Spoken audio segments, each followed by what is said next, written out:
record turnout for district council elections. Now, this deals really with smaller local issues, but nonetheless, a huge turnout and what appears to be a resounding victory for Democratic parties. So what's your takeaway from what we saw on the weekend? Well, I think, first of all, it's really the people's victory against the government. This is called or described as a referendum by both sides. The Democrats say this is a referendum against police brutality and also the government's sort of stubbornness against vis-a-vis the people's voice. And of course, the pro-establishment say this is a referendum on the violence of the protester side. So in terms of the violence that we've seen, a lot of the discussion over the past few weeks has been, well, how do you stop the street protests, the disruption, the violence, the damage, the vandalism? Well, the answer seems to be, well, you let the people express their will through the ballot box. It's been a very peaceful weekend there in Hong Kong. Do you think that that might be something that resonates with Carrie Lam? Well, actually, yesterday's election was far more peaceful than any I have known in the past. I mean, in the past, with any election, you have some minor sort of arguments and incidents, but yesterday's one was extremely peaceful. And I think to a certain extent, your question can be easily answered because the protesters have been saying 5 demands, not 1 less. And also many of the candidates who won in this election said 5 demands, no 1 less.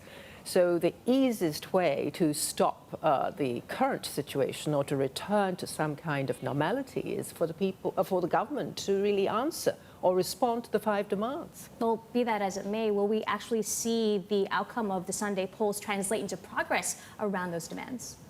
Well, I think now the ball is in the government's court and they really have to respond. For example, one of the 5 demands is an independent inquiry into the recent events, and at least the government has to respond to that. And there is also, of course, the demand of universal suffrage. And the government at least have to say that they are listening and they are really, moving towards that. But if the government still tries to just crack down and stonewall any of the 5 demands, then well, except the one that she's already acceded to, which is withdrawing the bill, then I'm afraid that the protests probably will continue. Now, earlier, Audrey, we had James Tien of the Liberal Party. Earlier, he told me that a silver lining here is just how the youth really showed up at the ballot box. It's going to be hard to stonewall that voice going forward.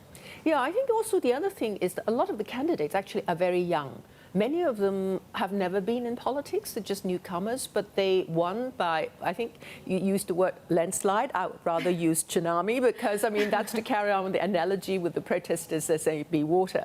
I mean, it's actually, the result is pretty phenomenal. So I think you see a lot of people, I was out canvassing, and a lot of people who were actually, speechless. They were saying, please help the young people. I think Hong Kong people really feel for the young protesters. And can Hong Kongers look more inward then for a solution to this political crisis instead of seeking external support and validation, such as through the legislation that was passed by the U.S. Congress? Well, I think actually the legislation passed by the U.S. Congress is extremely important to Hong Kong because we're really a very, very small place.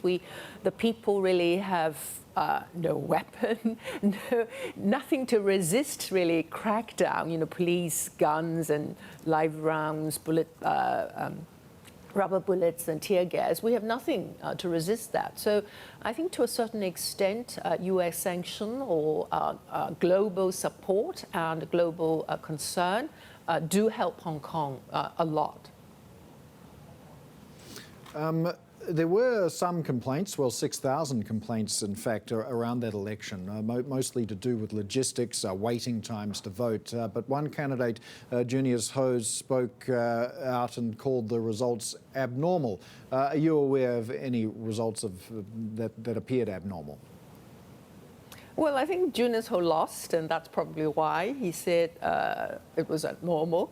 But as I said, in the past, quite often with elections, you do have a lot of incidents and reports later on, but yesterday's ones were pretty sort of minor compared to the previous occasions. But then there was a huge turnout, and so there were long queues outside all polling stations. And I could see one where there was a long queue going uphill, and you can well imagine, and also the sun was shining pretty, was blazing, and so you can well imagine a lot of elderlies may have to queue for a long time. Some people queued for 2 hours, and so I can understand that there were some complaints in that respect as well. Audrey, I'd like to bring up something which the former Chinese Vice Commerce Minister Wei Jianguo had to say regarding the legislation from Congress on Hong Kong. Just take a listen here. We hope the U.S. will not intervene in China's domestic affairs with regards to Hong Kong.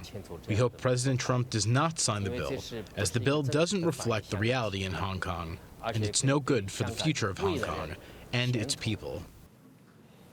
How then will Beijing assess the outcome from the elections on Sunday, leading up to the Legco votes next year in September? Well, it's probably too early to speak about the Legco vote next year, because also it's a different kind of election, because with the district council, it's first past the post, but with Legco elections, it's proportional representation, so it's far more complicated.